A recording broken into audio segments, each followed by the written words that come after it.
Қолбасшы күнделігі 46. Ерік өз бетінше дұрыста парасатта шешім жасауға әрі оны өмірде жүзеге асыруға қабілеттілік, яғни ақыл-ойдың сезіммен үйлесімді жұмысы. Сезімнің ақыл-ойға бағынуы. 47. Мықты ерік қорқынышты ұрыстың ауыр жан күйзелтер ауыртпалығын басады, сейілтеді, қажуды, аштық пен суықты және басқа да қиыншылықты, ауыртпалық пен азапты жеңеді. Сарбаздың еркін өзіне бағындырып, өзінде өзгелерді де мақсатқа жету жолында қауіп-қатерге жұмсайды. Қысқасын айтқанда, ерік дегеніміз адамды қозғаушы күш, қойылған мақсатқа жету жолындағы кедергілерді жеңу құралы. 48.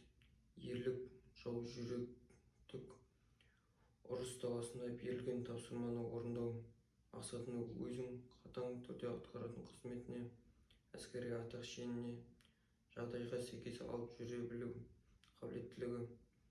Ақыл-ой, ерік-жігер, күш-қуат, өзін-өзі ұстай білушілік, табандылық, шешімталдық, ынталылық, батылдық қасиеттерінің жиынтығы.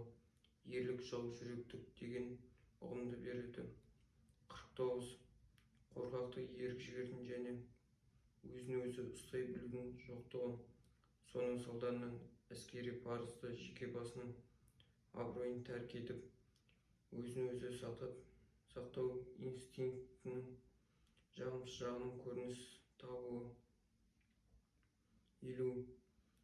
Батылсыздық, асып-сасу, абыржу мен әрекетсіздік күйге дейін жеткізетін ерік күшінің толқуы. Жарға ешқандай әрекетсіз отырғаннан гөрі әйтеуір бір шешім қабылдауды міндеттейді.